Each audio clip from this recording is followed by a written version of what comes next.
अस्सलाम वालेकुम नाज़रीन। हमारे साथ मौजूद हैं अवामी एक्शन कमेटी के मेंबर अमजद अली एडवोकेट।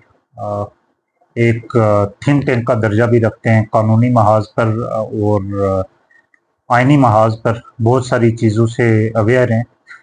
महाजरीन की 12 नशिस्तों के हवाले से इनकी एक रिट पिटिशन थी एजेके हाई कोर्ट में, लेकिन चूँकि उनको जब 13वीं तरमीम के दौरान उनको आइनी तहफ़्फ़ुज़ मिला तो वो गैर फ़ाल हो गई या गैर मुतल्लिक़ हो गई।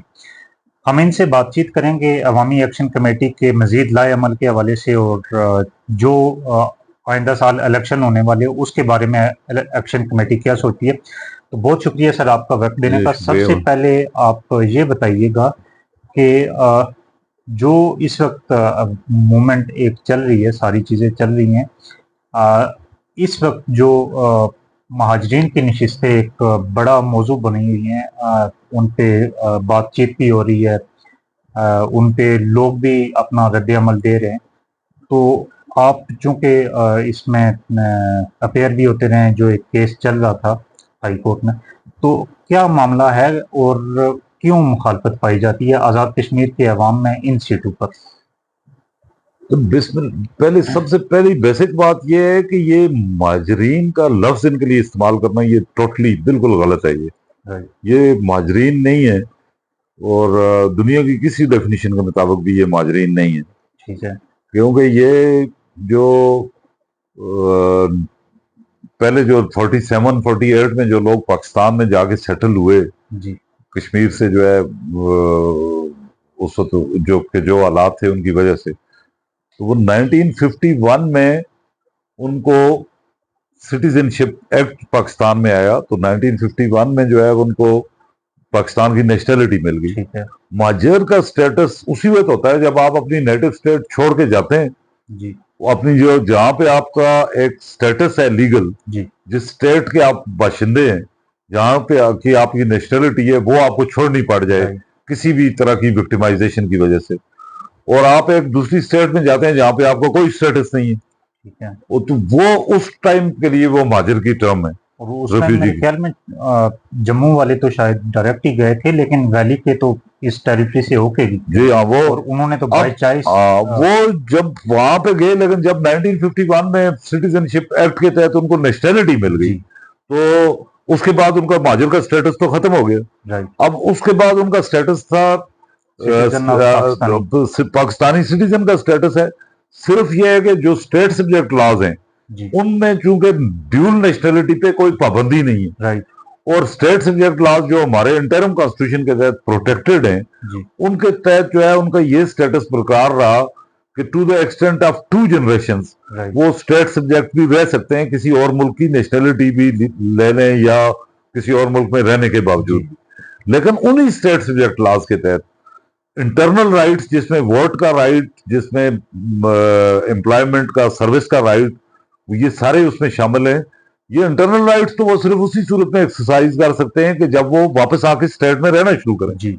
अब लेकिन इस वक्त तो उनको जो पाकिस्तान में मुकीम महाजरीन है 19% कोटा मैसर है आजाद जम्मू कश्मीर जॉब्स में, तो उसकी लीगल पोजीशन क्या है? यही मैं ये कह रहा हूँ कि बिल्कुल टोटली जो है वो ये अनजस्टिफाइड है और ये बिल्कुल आजाद कश्मीर के लोगों के साथ जुल्म है। तो आजाद जम्मू कश्मीर की ब्यूरोक्रेसी में जो लोग वहां से आके बैठे हुए हैं, तो वो अगर अनजस्टिफाइड हैं, तो फिर यहाँ के लोगों ने, यहाँ के जो पॉलिटिशियंस थे, जो लॉ मेकर्स हैं, उन्होंने इसको कबूल क्यों किया? उन्होंने इसके खिलाफ यहाँ जो है, एक तो पहली बात ये है ना कि आप ये देखें कि यहाँ पे जो सिस्टम बनाया गया, जो इंटरम कॉन्स्टिट्यूशन है जी, अब मसलन जो बहुत सारी बातों को ये जोड़ देते हैं नेशनलिस्ट और उससे, मैं तो जो प्योरली बात कर रहा हूँ जो इंटरम कॉन्स्टिट्यूशन 74 का है उसके स्फीयर के अंदर रह के बात है, उसके नाम पे जो यहाँ पे फ्रॉड और नौसरबाजी और चीटिंग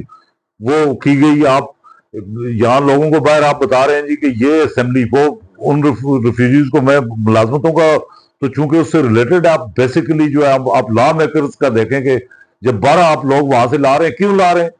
वो कहते हैं जी इसलिए कि जी इससे मसला कश्मीर जो है वो मसला कश्मीर को उजागर करने के लिए इस असेंबली में आ रहे हैं, जिसका मसला कश्मीर से, तहरीक आजादी से कोई तल्लुक ही नहीं है। अब इस इंटरिम कॉन्स्टिट्यूशन के तहत जो है इसमें बिल्कुल क्लियरली जो जुरिस्डिक्शन है, जो टेरिटरी डिफाइंड है कि ये बाहर आप लोगों को बताते हैं जी ये पूरी रियासत जम्मू कश्मीर की नुमाइंदा हुकूमत है।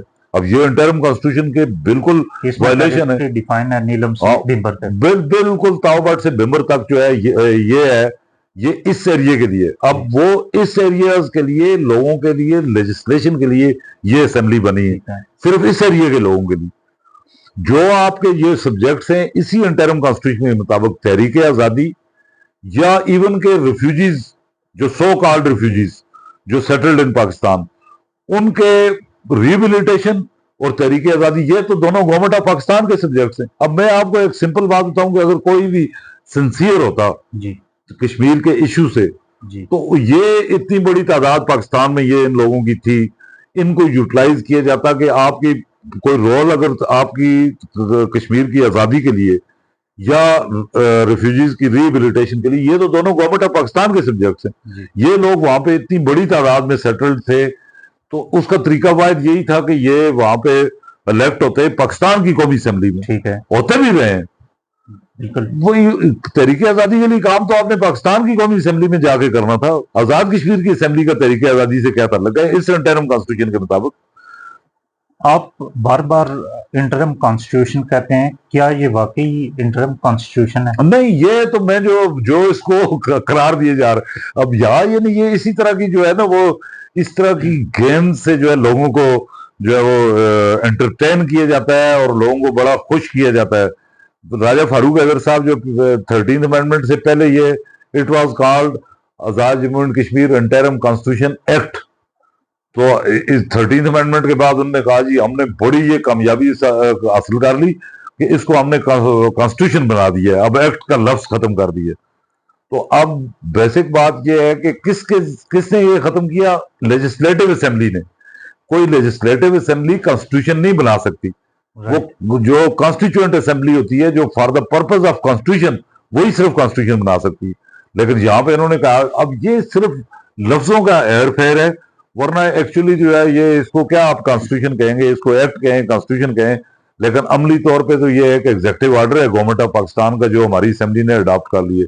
अब हमारी असेंबली जो है एक्ट तो पास कर सकती थी, कॉन्स्टिट्यूशन बनाने का तो उसको कोई इख्तियार नहीं था। तो इंटरिम कॉन्स्टिट्यूशन एक्ट कहते थे तो चलो फिर भी वो कुछ वो थी, लेकिन लफ्जों से हट के जो कुछ भी ये जो है सुप्रीम लॉ है यहाँ का, इसी के तहत बाकी सारे लॉ चल रहे हैं, इसकी वायलेशन तो ना करेंगे। फारूक हैदर साहब ने एक का जिक्र किया आपने, तो फारूक हैदर साहब 13 अमेंडमेंट में का क्रेडिट लेते हुए बहुत ज्यादा क्रेडिट लेते हैं, लेकिन उन्होंने ही इन 12 नशिस्तों को इस एक्ट की या इस एग्जीक्यूटिव ऑर्डर के तहत उनको एक तहफ़्फ़ुज़ फराहम किया।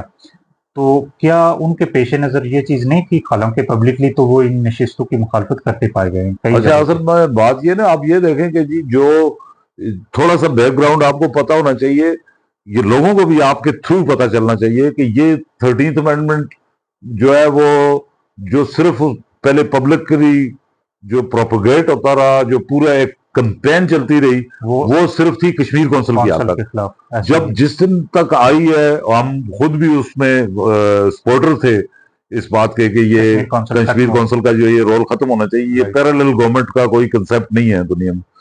तो कभी सिंगल एक जगह पे बार कौंसिल से बार एसोसिएशन तक को जो है इन्होंने इन्वॉल्व किया फारूक हैदर साहब ने कि जी लोग कश्मीर कौंसिल के मामले में अपनी वो सपोर्ट का इजहार करें या अपने कोई तजावीज दें या कोई, लेकिन कभी एक लफ्ज किसी ने नहीं कहा कि ये 12 नशिस्तें जो है ये इनका भी कोई है। अब इसका बैकग्राउंड ये था कि जो हमारी रिट पिटीशन थी जी, वो हाई कोर्ट ने डिसमिस कर दी। ठीक है, हाई कोर्ट ने डिसमिस कर दी कि जी सिकंदर याद केस में इस इशू का फैसला हो चुका है, जबकि हमारा मौकफ ये था कि ये इन ग्राउंड्स पे चैलेंज नहीं हुआ था। सिकंदर याद केस जो है वो जो हम जिस बेस पे हम बात कर रहे हैं उस सिकंदर याद केस इस पे अप्लाई नहीं होता, और ये it has not been decided कि ये 12 नशिस्तें जो है, क्योंकि 12 नशिस्तें उस वक्त तक थी सिर्फ इलेक्शन ऑर्डिनेंस के तहत, कॉन्स्टिट्यूशन में कोई इनकी प्रोविजन नहीं थी। ठीक है, तो इलेक्शन ऑर्डिनेंस 1971 का जो था उसमें ये माजरीन की सीटें रखी गई। बिल्कुल, उस को हमने चैलेंज किया था कि it is in conflict with the scheme of the constitution, और ये जो फंडामेंटल राइट्स के लोगों के खिलाफ है, और सारा बाकी वो तो सारे डिटेल्ड हमारे आर्गूमेंट से। जब हाई कोर्ट ने डिसमिस की, हम सुप्रीम कोर्ट में गए और सुप्रीम कोर्ट ने हमारा ये मौक़िफ़ पहले मरहले पे ही तस्लीम कर लिया कि ये सिकंदर याद केस इस पे अप्लाई नहीं होता, और अल्टीमेटली उन्होंने जो है हमारी रिट एडमिट करके केस रिमांड किया हाई कोर्ट को कि हाई कोर्ट जो है इसको मेरिट पे फैसला करे।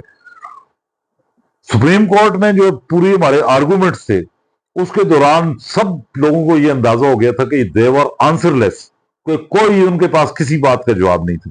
ये वो तो एक लंबी डिस्कशन है कि हमारे क्या क्या आर्गूमेंट थे, लेकिन कोई दुनिया की कोई ताकत जो है किसी लीगल फोरम पे इनकी कोई जस्टिफिकेशन साबित नहीं कर सकती थी।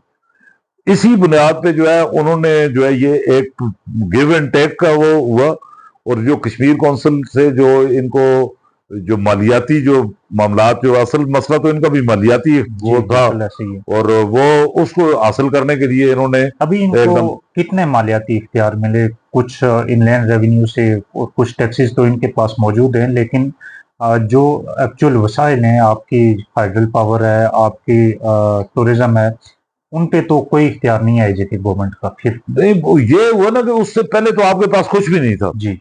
उससे पहले मसलन टैक्स कलेक्शन जो है जब सारी कश्मीर कौंसिल के पास थी, तो आजाद कश्मीर गवर्नमेंट के पास तो कुछ भी नहीं था। तो अब वो कश्मीर कौंसिल से वो आने के बाद जो है ये टैक्स कलेक्शन तो इनके पास आ गई। सही। वो डायरेक्टली पैसा तो आजाद कश्मीर के बजट में आया, और जो बजाय ये वहां से वो भी भीख के तौर पे मांग के लाते थे उनसे, वो कौंसिल से। तो दूसरा कौंसिल का तो जो बिल्कुल बेसिक जो है ये अल्टीमेटली जो इन्होंने जिस हद तक उसको छोड़ा हुआ है, मेरे पर्सनल ओपिनियन में तो वो भी जो है वो अननेसेसरी है कि कौंसिल का कोई वो जो यहाँ तो लोग मसलन यही है कि जो हम तो एक आदी हो चुके हैं चूंकि इस तरह की फजूल और बेहुदा बातों को आर्गूमेंट के तौर पे पेश करना। यहाँ तो ये भी आर्गूमेंट दिया गया कि ये अपर हाउस और लोअर हाउस जो होता है ये अब ये इतनी सेंसलेसनेस की इंतहा है कि वो फेडरेटिंग यूनिट्स में होता है, बाज जिसको पाकिस्तान और एजेके के अंदर ब्रिज के तौर पे ब्रिज होता है कि जहाँ पे डिस्टेंस हो, दरम्यान में कोई चीज हो, तो जो ऑलरेडी जो आपका आजाद कश्मीर का इंटरिम कॉन्स्टिट्यूशन, उसमें as per the interim constitution आपकी सुप्रीम लेजिस्लेटिव बॉडी भी और सुप्रीम एग्जीक्यूटिव बॉडी भी गवर्नमेंट ऑफ पाकिस्तान है इसी कॉन्स्टिट्यूशन के तहत। उसके तहत आपको फिर और किसी ब्रिज की क्या जरूरत है? जाहिर है वो तो ब्रिज बहुत पहले बन चुका है 49 में मायदा कराची में ब्रिज तो होता है ना जहाँ पे डिस्टेंस होता है। यही कह रहा हूँ कि वो ब्रिज तो 49 में बन चुका है। डिस्टेंस ही नहीं है।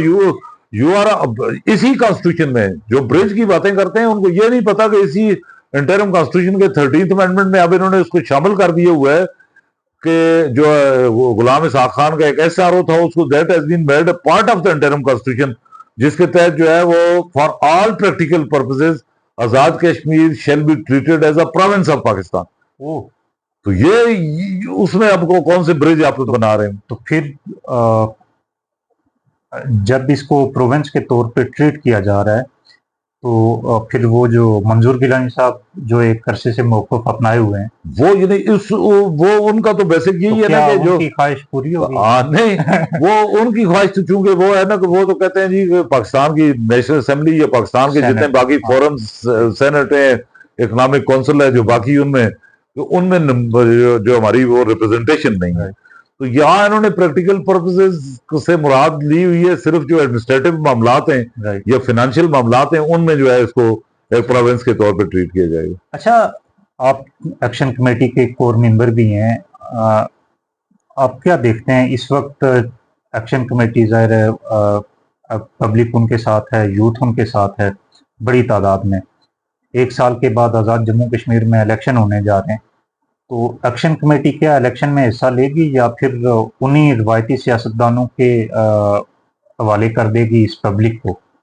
ये चूंकि असल में जब से एक्शन कमेटी का तो हमें तो पहले जो है कभी इतना टाइम ही नहीं मिला कि हम कोई सीरियसली कोई आगे मुस्तकबिल की प्लानिंग भी कर सकें, क्योंकि जो ही ये स्टार्ट हुआ जो बिजली आटे से और उसके बाद डे टू डे जो है जो सारे स्टेट के ऑपरेशन के विक्टिमाइजेशन के सारे हरबे हैं जी, उनको फेस करना, उनका मुकाबला करना, वो डे टू डे हमारी सारी एनर्जीज हमारी उसी पे सर्फ रही। फिर उसके बाद जो है जो ऑर्डिनेंस ला के तो एक तरह प्रैक्टिकली इन्होंने जो है वो बिल्कुल हमारा जो बोलने का हक भी हमारा खत्म कर दिया था अगर इनका बस चलता। तो वो जो सारे इश्यूज थे उनके की मौजूदगी में जो है वो किसी हमें प्लानिंग का और उसका पहले टाइम नहीं मिला। अब जो सिचुएशन है इसमें जो है हमने पहले से जो है वो ये तय किया था कि पब्लिक से लोग, क्योंकि एक्शन कमेटी का पहले से कोर कमेटी का ये फैसला है कि हमने लोगों की जो से ओपिनियन लेके लोगों की मर्जी के मुताबिक फैसला करना है। अब ये मसलन 12 सीटों वाला मसला था तो मेरा तो अब एक्शन कमेटी बनने से पहले भी हमारा स्टांस यही था। लेकिन हमने जब तक पब्लिक से जो है वो सबने नहीं, तो कोर कमेटी के मैंने तो बहुत पहले शुरू से ये बात की थी कि हमारा मेन जो है काज है ये इस सिस्टम के अंदर जो है लोगों के फंडामेंटल राइट्स को उस वक्त तक इंश्योर नहीं किया जा सकता जब तक ये लोगों के वसाइल पे जो ये डाका है जो कॉन्स्टिट्यूशनल प्रोटेक्शन जिसको हासिल है और जिसमें आपको 12 बिल्कुल गैर मुतलका लोग जो मेरे और आपके लिए कानून बना रहे हैं, वो लोग 12 ऐसे लोग कानून बना रहे हैं जिन पे वो कानून अप्लाई नहीं होता तकरीबन। वो हमसे वो हमारे ऊपर वो टैक्स नाफिज कर रहे हैं जो उन्होंने खुद नहीं देना। और आपने 19% जो है वो ये भी 25% था, बाद में ये 6% जो है उनको ये 89 वाले रिफ्यूजीज के लिए। तो 19% वो लोग जो है, मसलन आप इस वक्त आजाद कश्मीर में बड़ा टूरिज्म का सीजन है, आप नीलम वैली में जाके कभी देखें, लोगों से इंटरव्यू लें, जो so called refugees settled in Pakistan है वो टूरिज्म के लिए भी आजाद कश्मीर में नहीं आते। ये सिर्फ यहाँ पे नौकरी हासिल करने के लिए आते हैं या यहाँ पे असेंबली का मेंबर बन के आते हैं, वरना आजाद कश्मीर से जो इनमें से एक काम भी नहीं कर सकता वो उनमें से कोई भी आजाद कश्मीर में नहीं आता। जो ये सारे टूरिस्ट, मैंने पिछले बहुत सालों में कई दफा जो है वो लोगों से इंटरव्यू लिया है, सारे टूरिस्ट आपके जो होते हैं जिनका ओरिजिन जो है वो पाकिस्तान ही है, जो वो जो ये सैरो सियाहत के लिए भी यहाँ नहीं आते, तो इनका तो कोई कंसर्न ही नहीं है। अब बेसिक जो ये बात थी कि अगर जो जितनी जो UNCIP रेजोल्यूशंस या उनके मुताबिक है तो वो अगर प्लेबिसिट की किसी वक्त नौबत आई तो वो तो उनमें पहले से ये शामिल है कि जो जितने लोग बाहर ये जिनको छोड़ने पड़ी है स्टेट इन उस वक्त की के हालात की वजह से, तो उनको वापस ला गई प्लेबिसिट होगा। तो ये उसके साथ कोई इसका कंसर्न नहीं। लेकिन मेरा सवाल फिर भी वही है कि क्या as a political party action committee election में हिस्सा लेगी या वो इलेक्शन की जो बात मैं कर रहा हूँ ना कि उसमें अभी तक कोई फैसला नहीं हुआ। मैं अगर अभी आपको कोई ओपिनियन दूं, अपनी ओपिनियन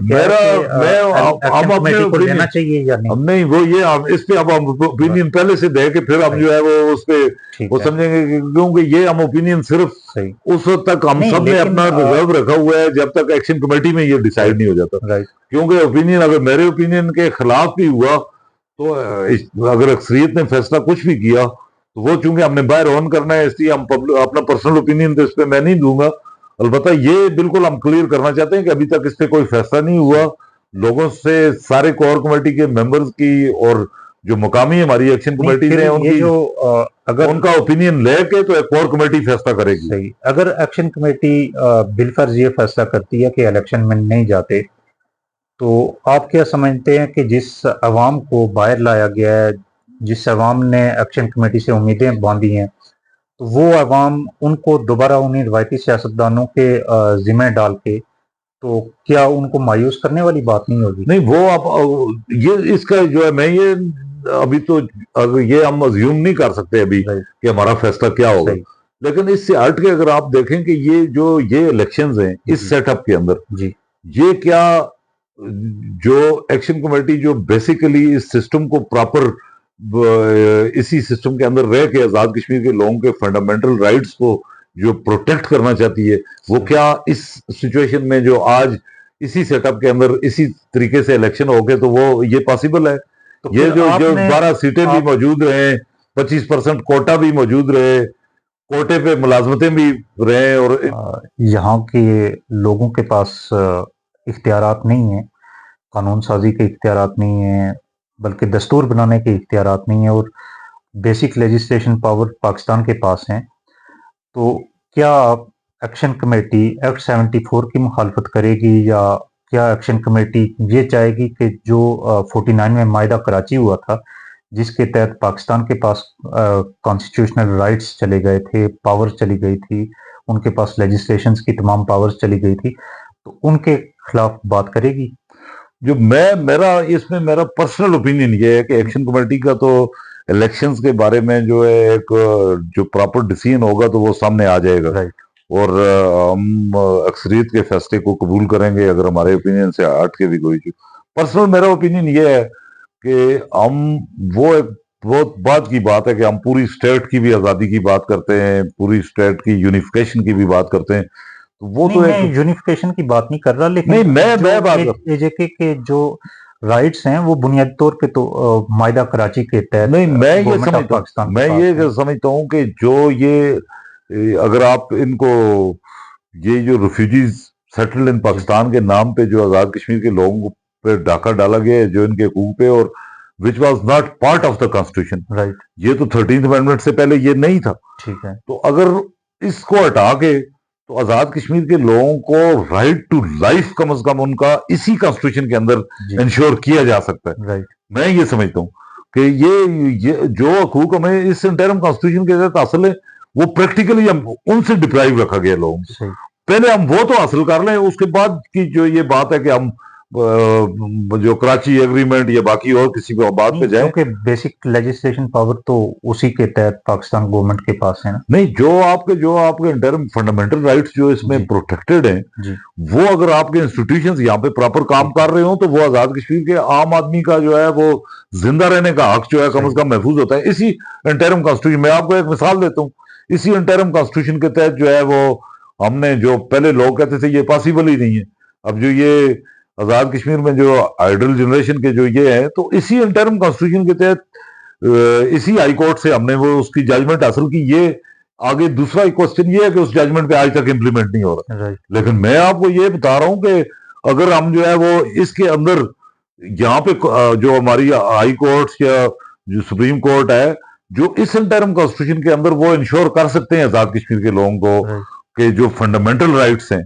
और जो कम से कम सबसे बड़ी बात ये मैं तो समझता हूँ सबसे बड़ा जो सब मोस्ट फंडामेंटल राइट जो है वो है राइट टू लाइफ। तो वो राइट टू लाइफ तो कम से कम हम लोगों का सिक्योर करें, उसके बाद की बाकी बातें हैं, और वो हो सकता है इसी इंटरम कॉन्स्टिट्यूशन के अंदर।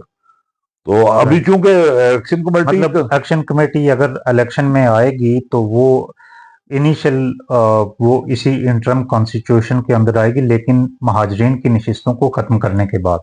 हाँ, ये इस वक्त तक तो हमारी पोजीशन प्रैक्टिकली ये है, क्योंकि हमने इस कॉन्स्टिट्यूशन की किसी और चीज पे अभी तक एक्शन कमेटी का पब्लिक राइट्स की बात हुई है, जाहिर है एक्शन कमेटी ने हमेशा से पब्लिक राइट्स की बात की है। तो क्या इस आप ये समझते हैं, आपने ठीक है कि आपने एक रेफरेंस दिया कि हाई कोर्ट से हाइडल पे आपका एक फैसला आया, उस पर अमल दरामद नहीं हुआ, लेकिन क्या आप समझते हैं कि इंडस वाटर ट्रीटी के होते हुए एजेके के लोगों को इस पानी पे हक मिलेगा? पाकिस्तान देगा? नहीं, बस पाकिस्तान की बात ही नहीं थी जी। आप पानी का आपका जो जिस तरह का राइट्स जो है हमारे जो इस हाई कोर्ट की वो जजमेंट आप देखें तो वो आपको इन आपके फंडामेंटल राइट्स तो इंश्योर करते हैं। और आजाद कश्मीर के लोगों में अगर बेदारी इस लेवल पे होती उस वक्त, मसलन हम तो दरिया जो ये रिवर डाइवर्शन के खिलाफ जो हम वो करते रहे, हमें उस वक्त वो रिस्पांस नहीं मिला पब्लिक की तरफ से। मैं यही कहना चाह रहा हूँ कि पानी पर रख का मतलब यही है कि आपका पूरा मुजफ्फराबाद सिटी डैमेज कर दिया गया, दरिया को। मैं यही कह रहा हूँ ना, लेकिन जो है आपको इंटरम कॉन्स्टिट्यूशन के इसी के इंडस वाटर ट्रीटी के बावजूद भी आपके हाई कोर्ट ने आपको ये राइट दिया कि जी आपके आजाद कश्मीर गवर्नमेंट के कंसेंट के बगैर, इनके अप्रूवल के बगैर, इनके साथ without entering into an agreement with Azad Kashmir government, ये यहाँ पे कोई जो है वो पानी पे दरियाओं पे कोई मंसूबा नहीं बनाया जा सकता। लेकिन उसके बाद कोहाला बन रहा है, उसके बाद करोड़ बना, उसके बाद नहीं, करोड़ तो का तो डिफरेंट था, वो उसको तो किसी ने चैलेंज भी नहीं किया, लेकिन कोहाला अगर रुका है उसी वजह से, वरना वो बन चुका होता है इस वक्त तक। तो इसी वजह से वो कोहाला जो है वो उस पर रुका, और जो उसमें उस मैं अब पहले ये बात कर रहा हूँ ना जी, वो जो कहते हैं ना आसान हो तो कलीमी है कारे बेबुनियाद। तो जो हाई कोर्ट की जजमेंट तो हम लेके बैठे हुए हैं, अगर जब तक उसके पीछे अवाम की ताकत अगर होती, जो उस वक्त हमें जो अब अवामी एक्शन कमेटी की सूरत में मिली है, अब तो हमारे मुतालबे में शामिल है उस जजमेंट में इम्प्लीमेंटेशन। ठीक है। तो लोग अगर करेंगे तो अल्टीमेटली हाई कोर्ट के पास अपनी तो फौज नहीं थी कि वो वापडा को या पाकिस्तान की गवर्नमेंट को वो मजबूर कर सकता कि वो ये उस पे इम्प्लीमेंट करें जजमेंट। उसके बाद चूंकि आजाद कश्मीर की गवर्नमेंट या जो सो कॉल्ड हमारे पॉलिटिशियंस हैं जिनका असल में पॉलिटिक्स से कोई ताल्लुक नहीं है, ये सारी अपनी मुलाजमतें चमचागिरी के जरिए बड़ी मुलाजमतें हासिल करने वाले जो लोग हैं, जो इस स्ट्रगल में वो आजाद कश्मीर में पॉलिटिशियन कहलाते हैं। तो अगर लोग जो है अगर वो पूरे खुद अपने हकूक के लिए उठ के खड़े होंगे और वो ऐसे हकूक के लिए जो डिस्प्यूटेड नहीं है, मसलन ये कोई डिस्प्यूटेड नहीं है, वो तो हाई कोर्ट की जजमेंट जो है वो that has attained finality और वो एक लॉ ऑफ द लैंड की हैसियत रखती है। अब उस पर इम्प्लीमेंट अगर गवर्नमेंट नहीं करवा सकती तो लोगों को खुद ही उसके लिए उठना पड़ेगा। सही। मुजफ्फराबाद के अंदर पानी, पीने के पानी का एक बहुत बड़ा इशू है। एक ही माकड़ी डैम जो है वहां से फिल्टर प्लांट जो है वहां से पानी आता है। तो क्या सिर्फ मुजफ्फराबाद नहीं बल्कि अभी तो एजेके के अंदर भी, रावलाकोट में भी हो रहा है, दूसरी जगहों पर भी पानी के, पीने के पानी के इश्यूज सामने आ रहे हैं। तो क्या इस हवाले से भी एक्शन कमेटी का कोई मुतालबा सामने आया है कि वो गवर्नमेंट से या पब्लिकली कोई इस पे कैंपेन करेगी?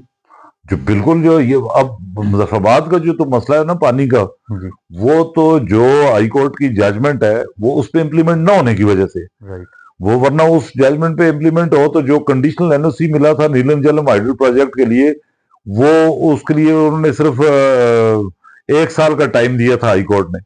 अब ये 2019 से जो है अब ये 6 साल हो गए, वो उस पर इम्प्लीमेंट नहीं हो रहा। अगर उस पर पूरी तरह इम्प्लीमेंट हो तो मुजफ्फराबाद में तो पानी का मसला कोई नहीं रहेगा, पीने के पानी का मसला। तो बाकी जगहों पे भी जो मुकामी जो भी डिमांड्स आ रही हैं लोगों की, अब तो यानी ये आप देखें ना कि सबसे बड़ी बात ये है कि एक तो हमारा ओवरऑल चार्टर ऑफ डिमांड है। अब तो मुकामी तौर पे लोगों ने अपने छोटे छोटे मसाइल के लिए जो मुकामी एक्शन कमेटी है उनको कोई अप्रूवल लेने की जरूरत नहीं है वो जो कोर कमेटी से, वो तो वो अपने मसाइल के लिए तो लोगों को खुद खड़ा होना पड़ेगा। इसके बगैर तो कोई और कोई ऑप्शन नहीं है, क्योंकि आपके पास पॉलिटिकल पार्टीज नहीं है जो इन मसले में, पॉलिटिकल पार्टीज तो है नहीं है, ये तो अनएम्प्लॉयड इन्फ्लुएंशियल्स के गैंग हैं जो बड़ी मुलाजमतें हासिल करने के लिए कोशिश कर रहे हैं। जब आप उनको पॉलिटिकल पार्टी नहीं मानते, पॉलिटिशियंस नहीं मानते और एक्शन कमेटी के बेशुमार लोग स्टेज से ये कहते हैं कि हम गैर सियासी हैं, अच्छा तो ये गैर सियासी की टर्मिनोलॉजी, जो मैं तो मेरा अपना पॉइंट ऑफ व्यू तो ये है कि एक्शन कमेटी आजाद कश्मीर की पहली पॉलिटिकल मूवमेंट है।